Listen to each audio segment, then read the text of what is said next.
We've finally gotten the MCU's version of Fantastic Four.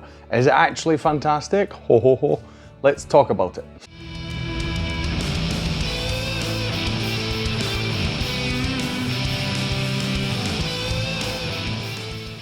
Hi, my name's Drew and welcome to another review video on Flying Wiener. Hope you'll excuse my absolutely pathetic joke there, but I suppose, you know, you just have to. Why not? I'm a pun kind of guy, so I think it's just fun to do. Yes, Fantastic Four. I was actually looking forward to this film. I haven't seen all of the Fantastic Four films. I kind of like the 2000s one and 2005 and 2007, the two films that we had back then. I thought that they were quite, they were okay. I mean, especially for the time, you know, it was just cool to have comic book films at all, you know, and it was sort of the slow rise. I mean, it's always quite funny to think about having Chris Evans in that Fantastic Four film as the Human Torch, and just a few years later, Captain America. And he kind of fitted both roles, I must say, in the end. Doesn't matter.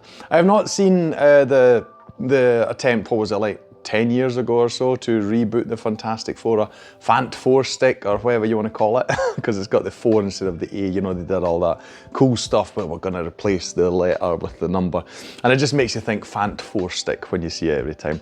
That film apparently was really bad. I still haven't seen it, you know, I just didn't feel motivated, not even to sort of dunk on it or anything.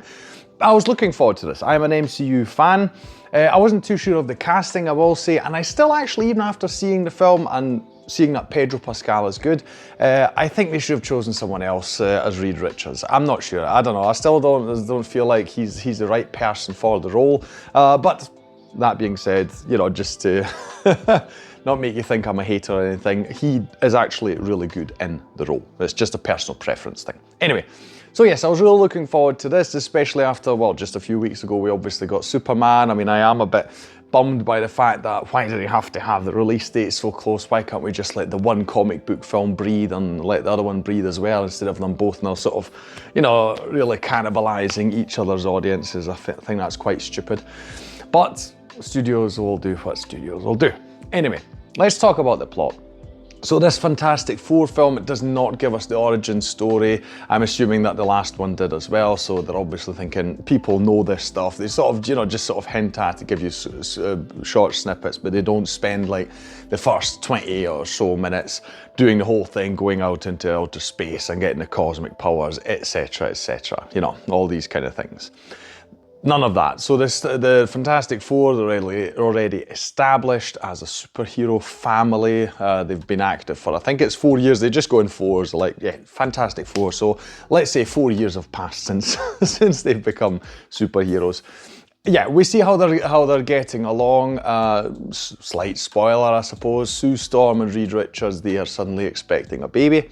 After trying for years, they'd given up, but suddenly they got lucky.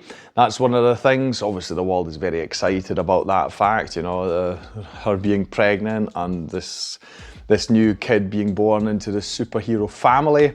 And everything seems to be going fine until one day the Silver Surfer appears and heralds the coming of Galactus. Galactus, if you don't know, is this massive being who literally eats worlds, right? He's got this insatiable hunger. I'm not too much into the comics, so I don't know every detail of him, but he's got this insatiable hunger, and yes, and Earth is one of the places that he has decided he'll go to chomp up all the good bits. The Fantastic Four try to, they reason that, you know, they want to meet Galactus and see if they can just negotiate with him. And that is what the film is about. So they are going they're going to confront Galactus and see if this almighty being that devours worlds just because it's hungry. It's not of any kind of maliciousness, like hungry, eat planet. Okay. He's not primitive, by the way. I know I made it seem like that just now, but that's basically what he does. Yeah, and they'll see if that turns out well. That's all I'll say. I won't spoil the plot for you. There are a lot of things that happen in this film. I really like that actually it's not a typical, after what I've just described what happens, it's a bit silly, it sounds silly to say, but to me it isn't really a really comic book film. Because first of all, if you're expecting a lot of fights to happen in this film, that's not the case. So the film itself has very much got an emotional through line from start to finish. We are focused on the family as a unit, how they interact with each other, how they deal with each other, how they try to inspire the world and stuff like that. And I think that's really cool, because I think if you've got someone iconic like the Fantastic Four, one of the oldest comic book entities, you really should try and make something that's not run-of-the-mill, especially in the comic book world where like, oh, we've got a sky beam in the third act and stuff like that. Yeah, so I really like that. We've got this this emotional core that is constantly, really in the foreground of the film. I think that's really cool. You do get some, really comic booky stuff, action sequences, etc. So don't worry if that's the kind of thing that you're in for. It's definitely there, right? But I really enjoyed that much. The characters are great too. I like the chemistry between them and how they interact. If I would have to say single out one, I think it would actually be The Thing, because I felt like he didn't really have much of an impact on the story compared to everyone else. I felt like he just came a wee bit short compared to the others, but he's in the film throughout anyway, so he's a lot of fun, especially like the interactions between him and Johnny. That's quite good. Also like the idea, it seems very small, but I really enjoyed it. It's a bit like Star Wars, where they've got a robot who looks after various things in the family. And I really like that Johnny's got a really, really positive relationship with him. It's not like a servant kind of thing. They're going that sort of Star Wars route where we're trying to humanize the robots a bit. And I really enjoyed it here because it felt kind of genuine, to the character. It really felt lovely that he would interact with the robot, Herbie I think his name is, on that level. The look of the film is something I really want to praise. It's got this sort of retro-futuristic, nuclear family, sort of 50s era type look. It's a look I really like in games like Fallout or when you have BioShock, where they've got this kind of mix of these kind of things. I really enjoyed that here. They've got a lot of this stuff going on because this film is supposed to be set in the 60s, if I'm not mistaken, so 50s, 60s, sort of that retro-futuristic look. It's throughout all the designs in the film, and I really love it. I really adored it. Just generally, design-wise, it's one of the best-looking MCU films we've had to date. So they've really thought about so many items. I just had a lot of fun in the cinema, just looking at all the scenery and taking it all in, and just really enjoying all that stuff. The suits and everything, they put a lot of work into the design, and I feel they are really rewarded for that because it's one of the really, really positive aspects of the film. I really enjoyed it a lot. It's been a while since we've had a theme tune that kind of gets stuck in your head. That we have that here, not just because they actually use the words Fantastic Four in it, but I really liked it. I really enjoyed the theme.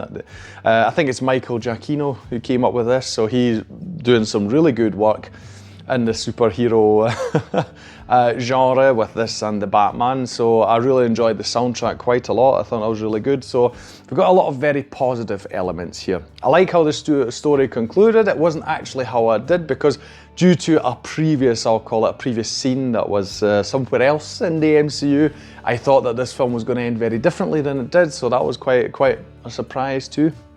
Really curious to see how it's going to continue with the Fantastic Four obviously going to be integrated into the larger MCU, because here we really are just focused on them. If you're not aware, it is a parallel world, so it's not our world that we are used to in the MCU. It's a different one. So they still need to clash with our guys, as it were, if that's going to happen. But yes. Overall, it's a really good film. I feel though, because obviously this is something that's on people's minds right now, how does it compare to Superman? They are very different films. Again, I feel it's a shame that not each of them just got their own breathing room. I will say though that I think that Superman, at least immediately, is more rewatchable. Superman is just a lot of fun in it. It's more light-hearted, and I feel like you can just watch it because it's a typical, more like a typical popcorn flick. Fantastic Four, it's got more dramatic highs and stuff like that. You know, there's not as many jokes, which I appreciate. I like my MCU without too many jokes in it, so I think that the humor was well done. It's just that I don't feel like I immediately want to rewatch it, because it's just not got those entertainment highs, you know, that you might want from a film if you want it to be rewatchable immediately, right? That being said, it's definitely one of the better MCU films that we've had. Personally this year, I think I preferred the Thunderbolts, but generally speaking, I love the direction the MCU is going in. It's kind of building, you know, on strength, going from one to the next, so I just hope they keep this up. So yeah, definitely go and watch it. So very positive review from me. That will be all from me today. If you enjoyed this video, please like, share and subscribe. It is the best way to support this channel. Leave a comment down below about anything you want to say about the Fantastic Four. This one, the 2000s one, Fan4stick, whatever you want to say. Things about the comics, maybe. I've not read a single Fantastic Four comic, so recommendations for them I'm definitely always up for. I'll thank you for watching this video, and I'll see you in the next one on Flying Wiener. Take care. Bye.